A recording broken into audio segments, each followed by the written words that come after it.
एक आहे की ज्या क्षणी राज्यपाल महोदयांनी आमचे आदरणीय मुख्यमंत्री शिंदेसाहेब यांना शपथ दिली त्या दिवशीच त्यांनी चार्ज घेतलेला आहे. त्याच दिवशी रात्री येऊन त्यांनी आपली पहिली कॅबिनेटसुद्धा घेतली आणि त्याच्यामुळे आज ते आपल्या कार्यालयामध्ये दाखल झालेले आहेत. आणि आपली जी संस्कृती असते त्याप्रमाणे आपण देवाची प्रार्थना करून देवाचे आशीर्वाद घेऊन आपल्या केबिनमध्ये जात असतो. आज ही केबिन सर्वसामान्य नागरिकांसाठी खुली झालेली आहे. आमच्यासाठी प्रत्येक कुठल्याही मुख्यमंत्री कार्यालयामध्ये चला तुम्ही भारतामध्ये तर बाहेर एक केबिन असते राखीव आणि त्याच्यावर लिहिलेलं असतं आमदार आणि खासदारांसाठी राखीव. आणि आम्हाला आनंद आहे की आमच्यासाठी राखीव असलेल्या केबिनमध्ये खूप वर्षानंतर आम्ही पहिल्यांदा जातोय आणि तिथं थांबून मुख्यमंत्र्यांची भेट घेतोय. याचा एक सुखद अनुभव लोकप्रतिनिधींना जसा आला तसाच तो महाराष्ट्राच्या जनतेला सुद्धा येईल याची मला खात्री आहे. आज अत्यंत महत्त्वाची अशी मीटिंग आदरणीय आमच्या मुख्यमंत्री महोदयांची व्हिडिओ कॉन्फरन्सिंगद्वारा आदरणीय सीतारामन मॅडमची आहे आणि त्याच्यामध्ये सुद्धा महाराष्ट्रासाठी काहीतरी ते निश्चितपणे मिळवतील याची आम्हाला खात्री आहे. एक गोष्ट अशी आहे की आत्ता मी त्यांच्याशी चर्चा करत होतो आणि चर्चा करत असताना ते सर्वसामान्य माणसाचा कसा विचार करतात त्याचं मी एक छोटंसं उदाहरण तुम्हाला सांगतो की आत्ता माझी चर्चा झाली 1 मिनिटापूर्वी आणि त्याच्यामध्ये रिक्षावाला म्हणून हिणवणारी जी लोकं कशी असतात आणि साहेबांनी मला असं म्हणाले की आपल्याकडे एस-टी स्टँड असतात आणि एस-टी स्टँडवरून प्रवासी उतरला की तो रिक्षामध्ये बसून आपापल्या घरी जातो. म्हणजे दोघं एकामेकाशी संबंधित आहे. परंतु एस-टीतून लोक येतात त्यांना मात्र छान आगार असतो.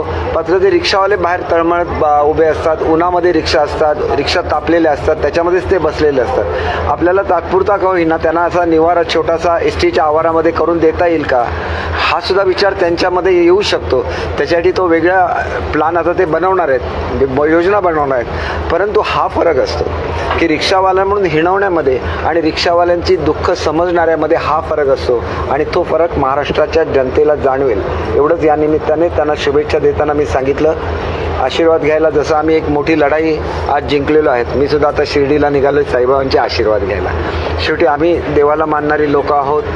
आम्ही देवाकडे प्रार्थना करताना नेहमी महाराष्ट्राच्या जनतेसाठी प्रार्थना करतो.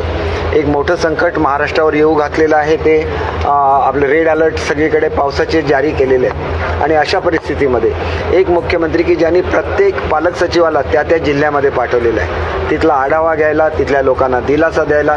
म्हणून याच्या पुढे येणारे शासन हे सर्वसामान्य लोकांचं आहे आणि सर्वसामान्य दिलासा देणारे शासन आहे. आणि मी तुम्हाला सांगतो की अतिशय ज्येष्ठ अशा सनदी अधिकाऱ्यांचा मला फोन आला दिल्लीवरून. म्हणजे अनेक लोकांशी चांगले संबंध आहेत. त्यांनी माझं अभिनंदन एवढ्यासाठीच केलं की तुम्ही आमदारांनी जी लढाई दिली ती महाराष्ट्राच्या हितासाठी होती.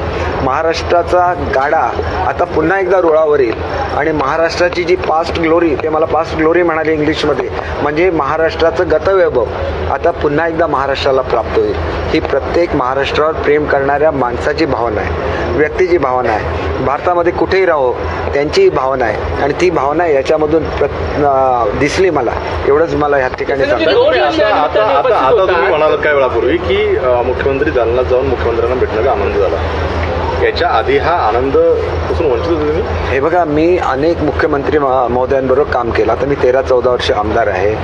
तर एक गोष्ट लक्षात घ्या मी कधीही जाऊ शकत होतो. तर वर्षावर कधीही जाऊ शकतो असं मग ते विलासराव देशमुख असून दे अशोकराव चव्हाण असून दे कोणी मुख्यमंत्री असून दे आम्ही जाऊ शकत होतो. हे कसं असतं की ही एक मोकळीक असते आमदार खासदारांना फक्त की ते जाऊ शकतात. आणि ते का जाऊ शकतात तर ते लाखो लोकांचे प्रतिनिधी असतात म्हणून त्यांचा मान त्यांना मिळाला पाहिजे. आणि म्हणून मला असं वाटतं की आजचा दिवस हा राजकारणाच्या पलीकडे जाऊन आनंद व्यक्त करण्याचा आहे. तो आनंद आमच्या मनामध्ये पलीकडे जाऊ शकतो आहे. त्याचबरोबर आपण पाहत आहोत की बाळासाहेब ठाकरे, धर्मवीर आनंद दिघे यांच्या सर्वांच्या तस्वीरी अर्थातच पंतप्रधान नरेंद्र मोदी असतील, एकनाथजी कोविंद राष्ट्रपती आणि महामानव डॉक्टर यांची तस्वीरी आहेत. कुठेतरी म्हणण्यात आलं होतं की बाळासाहेब ठाकरेंचा वापर करू नका, त्यांचं नाव लावू नका. आज मुख्यमंत्री कार्यालयामध्ये थेट पाठीमागे त्यांच्या चेअरच्या शिवसेनाप्रमुख बाळासाहेब ठाकरे दिसतात. बाळासाहेब हे संपूर्ण महाराष्ट्राचे आहेत. बाळासाहेब कोणाची प्रॉपर्टी नाही. बाळासाहेब हे महाराष्ट्राच्या जनतेच्या हृदयामध्ये असतात. ते त्यांचं स्थान कोणीही काढून घेऊ शकणार नाही. आणि म्हणून मला असं वाटतं की बाळासाहेब हे सर्वांचे आहेत आणि बाळासाहेब हे सर्वांचे राहणार ही वस्तुस्थिती आहे. आणि त्याच्यापेक्षा जास्त बाळासाहेब हे महाराष्ट्राचे होते आणि भारताचे सुद्धा होते ही सुद्धा वस्तुस्थिती आहे. आणि ती वस्तुस्थिती कोणीही बदलू शकत नाही. ही सुद्धा वस्तुस्थिती आहे. तो 2 वेळा 3 वेळा वस्तुस्थिती सांगितली, कारण जे खरं आहे त्याला वस्तुस्थिती म्हणतात. आपको हिंदी में चाहिए बाई. एक प्रश्न विचारतो असा की संजय राऊत थोड्या वेळापूर्वी असं म्हणत होते की 2019 साली जेव्हा सरकार आलं तेव्हा अनेक जण माझ्याकडे येऊन पायावर लोटांगण घालत होते. ठीक आहे, त्यावेळेस जेव्हा भाजपने जे आहे दगा दिला त्यानंतर आम्ही सरकार आणलं, त्यावेळेस तुम्ही का नाही बंड केलं, त्यावेळेस का नाही बोललात तुम्ही हिंदुत्वाच्या मुद्द्यावर.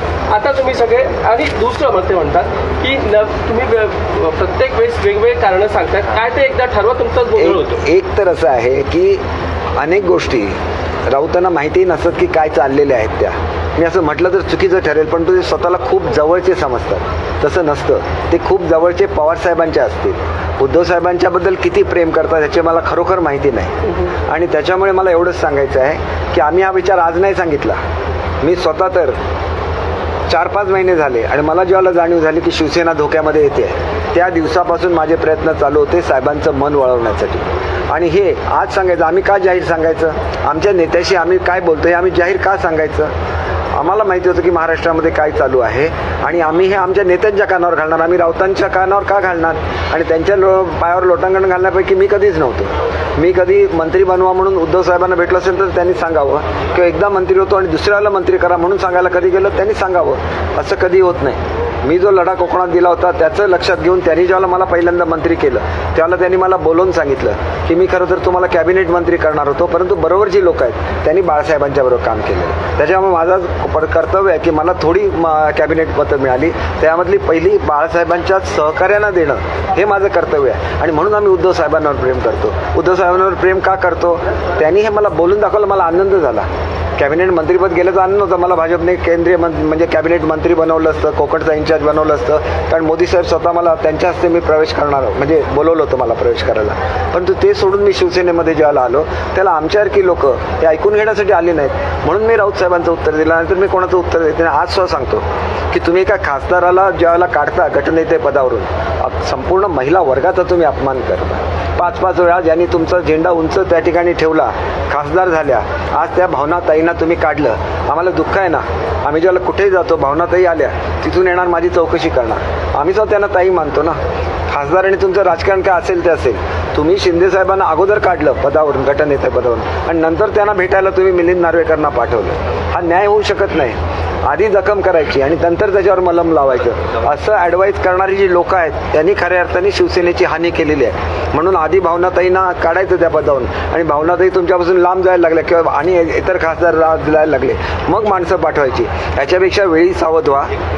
आपल्या लोक रागावून गेलेली आहे. आपण वडीलधाऱ्या माणसांच्या भूमिकेत चला, त्यांच्या पाठीवरून हात फिरवा एवढंच मी सांगेन. आणि मी काय सांगू शकतो, आम्ही छोटीशी लोक असतो, आम्ही काय सांगणार. ठाकरे काही नजर चुकीनं निर्णय झालेले आहेत. भावनाताईंची गच्छंती नजर चुकीनं झालेली आहे असं म्हणता येईल का? नजर चुकी, आता नजर कोणाची चुकली मला सांगता येणार नाही. मी कसं सांगू, ते राऊत साहेबच आहेत ना तिथले. त्यांचे जे पार्लमेंटरी लीडर आहेत ते संजय राऊतच आहेत. तुम्ही त्यांना विचारा त्यांची नजर चुकली काय, मला विचारू नका.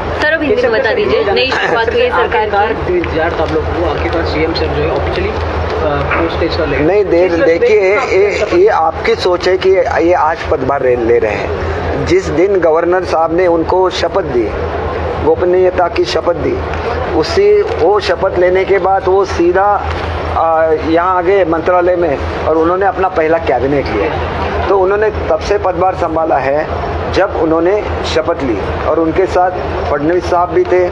दोनों इतने कर्तव्यदक्ष हैं कि अपना कर्तव्य वो निभाते हैं. दूसरी चीज़ ये है कि हम लोग एक संस्कृति से आते हैं, चाहे वो किसी भी हो, हिंदुस्तान की संस्कृति है, तो हम लोग एक छोटा सा पूजा करते हैं, भगवान का आशीर्वाद लेते हैं और फिर अपने नए ऑफिस में जाते हैं. हमारे यहाँ कोई नया घर बनाता है तो वो उसका वास्तु शांति करता है. वो एक कल्चर है इंडिया का.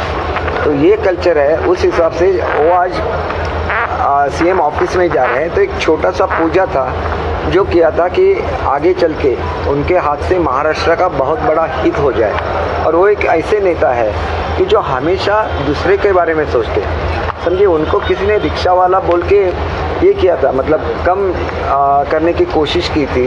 तो आज मुझसे वो बात कर रहे थे कि हमारे वो रिक्शा वाले हैं, वो जो एसटी स्टैंड रहता है, तो एसटी स्टैंड से जो आदमी आता है वो तो लंबे डिस्टेंस से आता है, फिर वो रिक्शा में बैठ के अपने घर पे जाता है। तो हर एक एसटी स्टैंड के बाहर रिक्शा खड़ी रहती है, लेकिन वो धूप में खड़ी रहती है, जबकि उनको ज़मीन दी है एसटी ने रिक्शा खड़ी करने के लिए, लेकिन उनके ऊपर शेल्टर नहीं दिया। तो आज वो उनके बारे में भी सोचना, एक आप उनको रिक्शा वाला मत बोलिए, वो एक आम आदमी की तस्वीर है जो आगे आके आपके समझ में आएगा कि महाराष्ट्र में क्या परिवर्तन हो जाएगा। और मेरे एक बहुत बड़े अधिकारी से बात हो गई जो महाराष्ट्र में थे और दिल्ली में गए, तो उन्होंने मुझे बोला कि आज मेरे लिए भी एक बहुत खुशी का दिन है कि आज महाराष्ट्र की गाड़ी जो है वो पटरी पे आ गई। अब महाराष्ट्र की ग्लोरी वापस उनको मिल जाएगी। मतलब ये है कि महाराष्ट्र एक महान राष्ट्र है और उसका जो सम्मान है वो बढ़ाना है और उसकी जो पास्ट ग्लोरी है उसको वापस लाना है। और ये हर एक की चीज़ में, चाहे वो एक आदमी हो, जो गरीब आदमी, गरीब किसान हो, या वो बड़ा से बड़ा अफसर हो, हर कोई यही सोचता है कि एडमिनिस्ट्रेशन की तरह चलना चाहिए और महाराष्ट्र को प्रोग्रेस करना चाहिए।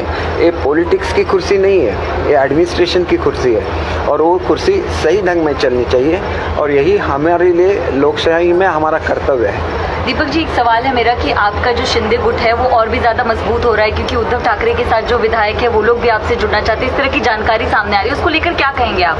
हमारा गुट बिल्कुल नहीं है, हम शिवसेना हैं और अगर शिवसेना प्रमुख चाहे तो कभी भी बोल सकते कि हमारे लोग हैं। अगर बाबा साहब होते तो वो शिंदे साहब को बुला लेते और उनकी पीठ थपथपाते और बोलते कि मेरे शेर ने आज महाराष्ट्र की गद्दी जीत ली है।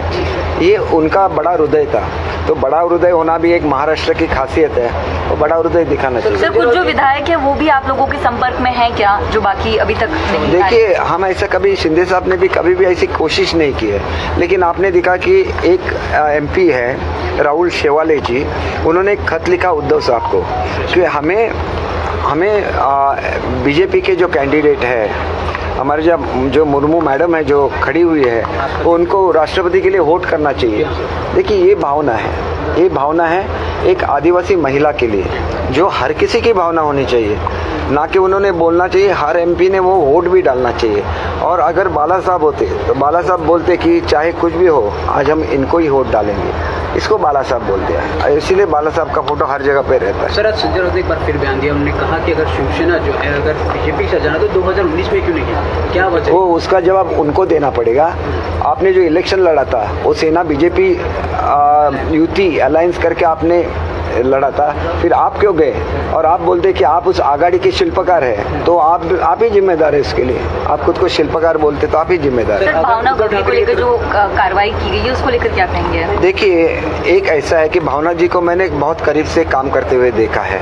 ये पहली हमारी लेडी MLA थी, तो आज सब महिला वर्ग जो है उनका अपमान हो गया है। महाराष्ट्र ऐसा राज्य है कि जिसने पहला महिला धोरण दिया महिलाओं के लिए, और उसी राज्य में अगर हमारे एक MP को, जो महिला MP है, उसको पद से निकाला जाता है तो वो समस्त महिला वर्ग का अपमान है, ऐसे मैं खुद सोचता हूँ। उनको बुलाना चाहिए था, उनके साथ बात करनी चाहिए थी, ये तरीका नहीं होता।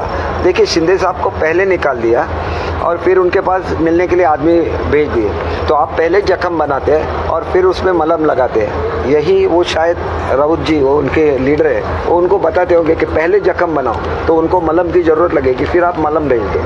ऐसे रहता है, फिर ऑइंटमेंट भेज दो, वो जो उनको वुंड हुई है उसको हिल करने के लिए। ऐसे नहीं होता है। आप लोगों के दिल जीतिए, और दिल जीतेंगे तो आप पूरी दुनिया जीत सकते हैं, प्यार से दुनिया जीती जा सकती है। ये मान के चले कि आपका बयान जो आप कह रहे दिल जीतने का, क्या उद्धव ठाकरे ने लोगों का दिल नहीं जीता? जो मुख्यमंत्री थे लोग काफ़ी निराश थे। देखिए, उन्होंने लोगों का जरूर मन जीत लिया जब वो कोरोना के अगेंस्ट फाइट कर रहे थे, क्योंकि देखिए उन पे हार्ट सर्जरीज हो गई है और उनके लिए कोरोना काल में काम करना बहुत मुश्किल था। उस मुश्किल में भी उन्होंने जो काम किया, इसके लिए पूरे भारतवर्ष ने उनकी सराहना की।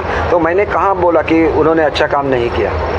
एक ही काम नहीं रहता है, काम बहुत सारे रहते हैं, और वो बहुत सारे काम अलग अलग सेक्टर के रहते हैं। कोई किसान का काम रहता है, कोई मजदूर का काम रहता है, कोई शहरी लोग हैं उनका काम रहता है, तो अलग अलग सेक्टर्स है, तो उनके लिए जब काम करना है तो आपको लोगों को मिलना पड़ता है, बहुत सारे लोगों से इंटरेक्ट करना पड़ता है। गरीब लोग जो हफ्ते में एक बार आते हैं, उनको लगता है कि मैं अगर सीएम साहब को मिलूँगा, उनको एक चिट्ठी दूंगा तो मेरा काम मिल जाएगा, चाहे उनका काम हो या ना हो, सीएम उनको मिलते हैं तो उनको तसल्ली हो जाती है, और ये तसल्ली बहुत अहमियत रखती है लोकसभा में, ये लोक गणतंत्र में। सर एक और सवाल जानना चाहेंगे, जिस तरह से आपने उद्धव ठाकरे साहब की तारीफ की, अगर वो आपको कॉल करते हैं आप सभी को, क्या वापस आप लोग जाएंगे उनके साथ? देखिए वो हमारे नेता है। मैं आपको एक छोटा सा उदाहरण देता हूँ। देखिए एक मैरिज तय हुआ था और वो मैरिज किसी काम से किसी को लगा कि मेरा मान नहीं रखा, इसे वो मैरिज टूट गया। मेरी सुनिए तो, और अगर वो लड़का लड़की भाग जाती है और फिर उसको वापस आना है तो उसको अपने जो घर के प्रमुख है उसका भी परमिशन लेना पड़ेगा, और उसके जो पिताजी है उसको भी उनको बुलाना पड़ेगा। तो अभी तो क्या ये मैरिज हो गया समझिए, सेना बीजेपी का अलायंस हो गया, तो अभी हम लोग अकेले निर्णय नहीं ले सकते, बीजेपी को भी कंसल्ट करना पड़ेगा। ये तो बात ये हो गई। और हमारे हेड ऑफ द फैमिली कौन है? उद्धव साहब है, उनको हमें बुलाना पड़ेगा, उसके सिवाय कुछ नहीं होगा। और अगर बुलाते हैं तो भी उनको, जो मैंने अभी आपको एग्जाम्पल दिया, उस तरह बीजेपी से बात करनी पड़ेगी, उनके टॉप लीडर से, कि हम लोग अभी आशीर्वाद दे रहे हैं। तो ये हो गया ना, अभी सब हो गया। अब इससे पीछे देखिए, जो महाराष्ट्र में हो गया उसको हम लोग पीछे नहीं लेके जा सकते। आगे चल के क्या करना है वो एक बड़ा लीडर सोचता है, और उद्धव साहब एक बड़े लीडर है, उनको आप अपना आशीर्वाद हमको देना चाहिए, हम सब लोगों को आशीर्वाद देना चाहिए, महाराष्ट्र की जनता को आशीर्वाद देना चाहिए। और जैसे बाबा साहब एक सुप्रीमो थे वैसे सुप्रीमो उनको बनना चाहिए, ना कि कोई पद लेना चाहिए, ऐसे मुझे लगता है। बाबा साहब सुप्रीमो क्यों थे? वो दूसरों को बनाते थे, वो दूसरों को मुख्यमंत्री बनाते थे।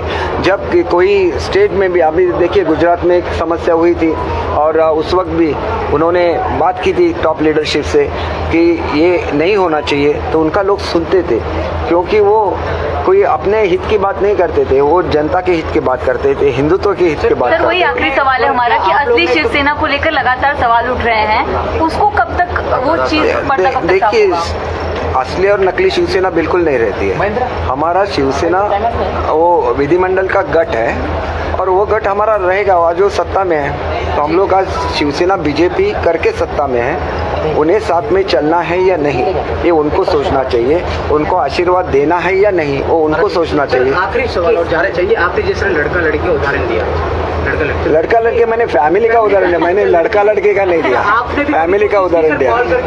नहीं तो बोलेंगे कौन लड़का है कौन लड़की है, ये भी सवाल लोग उठाएंगे। आपने कभी सामने से खुद कॉल करके बात करने की कोशिश की कि उद्धव साहब जो हुआ वापस आ जाइए, एनसीपी इनसे अलायंस टूट गया? आप एक बार कॉल करके देखिए, आप एक बार कॉल करके देखिए आपका कॉल लगता है या नाही।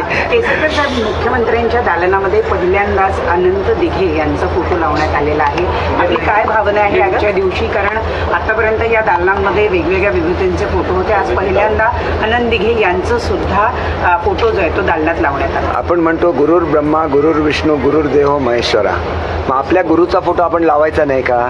ते धर्मवीर आनंद दिघे होते आणि ते शिंदे साहेबांचे गुरु होते, मग गुरुचा एका शिष्याने केलेला तो सन्मान आहे असं मला स्वतःला वाटतं। त्यांची तस्वीर या मंत्रालयामध्ये लागणं हा त्या गुरुचा त्यांनी केलेला सन्मान आहे, आणि त्याच्याबरोबर त्यांनी सगळ्यांचे फोटो लावलेले असणार, बाळासाहेबांचा असणार, मोदी साहेबांचा असणार, त्या ठिकाणी राष्ट्रपतींचा असणार, सगळ्यांचेच असणार।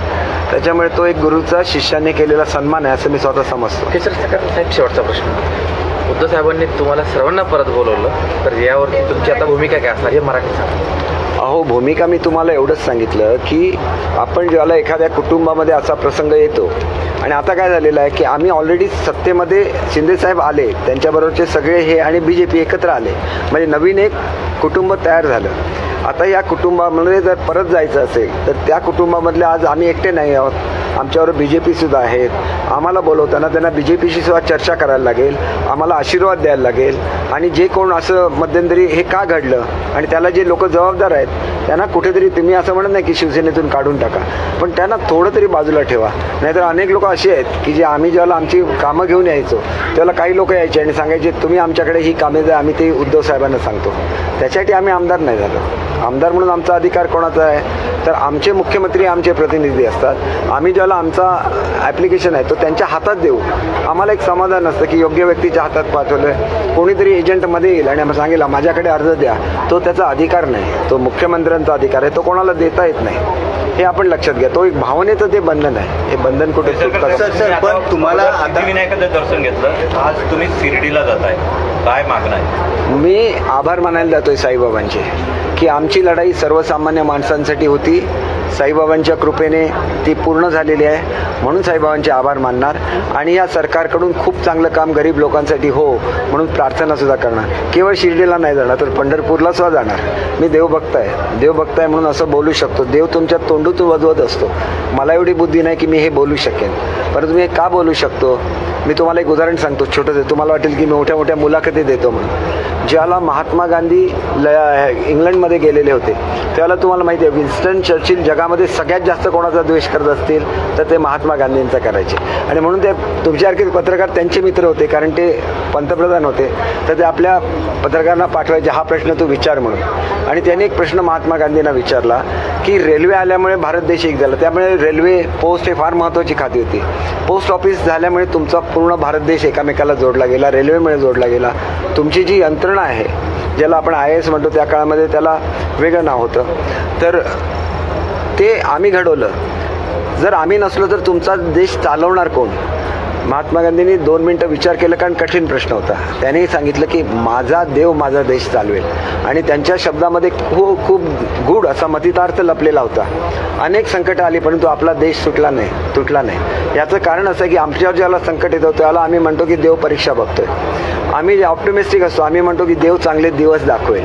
आणि ह्या इच्छाशक्तीने आम्हाला एकत्र ठेवलेलं आहे. तो देव कोणाचा असतो, प्रत्येक धर्माचा देव वेगवेगळा असेल, पण त्या देवामध्ये त्याची श्रद्धा हे भारतीयांचं वैशिष्ट्य आहे. आणि त्या वैशिष्ट्याने आम्हाला, म्हणून ज्याला आपण भारतीयत्व म्हणतो, हिंदुत्व म्हणतो, त्याच्यामध्ये एक मोठा अर्थ दडलेला आहे. आणि तो अर्थ त्यावेळेला महात्मा गांधींना माहिती होता आणि त्यांनी जो सांगितला, रशियासारखी महासत्ता विघटित झाली परंतु भारत देश विघटित झाला नाही. ही ताकद जी आपल्याला एकत्र आणते आणि तो आमचा देव आहे आणि त्या देवाचा आम्हाला अभिमान आहे. आणि म्हणून आम्ही हिंदुत्व म्हणतो आणि त्या हिंदुत्वाचा आम्ही पुरस्कार सुद्धा करतो. एक शेवटचा प्रश्न. एका वृत्तपत्रात आज अशी बातमी आलेली आहे की शिंदे सरकारनं गेल्या सरकारचा साधारणतः 13,500 कोटींचा काहीतरी निधी जो आहे तो थांबवलेला आहे. तो कधीपर्यंत पास केला जाईल, काही तुम्हाला याबद्दल कल्पना? एक गोष्ट असं की कुठलंही सरकार आलं की आदल्या सरकारने 6 महिन्यात किंवा 3 महिन्यात घेतलेल्या निर्णयाचं पुनर्विलोकन केलं जातं. हे पुनर्विलोकन प्रत्येक गव्हर्नमेंट करतं. आमची सेना भाजपची युती होती, परंतु महाराष्ट्र विकास आघाडी सत्तेवर आल्यानंतर 6 महिन्यातले सगळे निर्णय त्यांनी त्या ठिकाणी थोपवले. आणि मॅडम तुम्हाला सांगायला मला कदाचित वाईट वाटेल की मी एवढ्या तळमळीने का बोलतो. एक निर्णय होता, हजारो लोक आहेत ज्यांची जमीन ही महाराष्ट्र शासन म्हणून लागलेली आहे, त्याचा एक निर्णय मी करून घेतला होता. शेवटच्या दिवशी अगदी मुख्यमंत्र्यांच्याकडे रात्री गेलो, हे लागायचे होते आचारसंहिता, त्यांनी सही केली, निर्णय झाला, लोक आनंदित झाली. निर्णयाचं ज्याला पुनर्विलोकन झालं 2.5 वर्षानंतर सुद्धा अजून त्या शेतकऱ्यांना त्यांची जमीन मिळाली नाही. हे आमचं दुःख आहे. आमचं दुःख आमच्या हृदयामध्ये असं आम्ही कधी बोलून दाखवत नाही. पुनर्विलोकन आमचं शासन करेल त्यावेळेला वेळेवर त्याच्यावर निर्णय सुद्धा देईल आणि जे लोकांच्या हिताचे प्रश्न आहेत तिथं सकारात्मक निर्णय सुद्धा घेईल. धन्यवाद.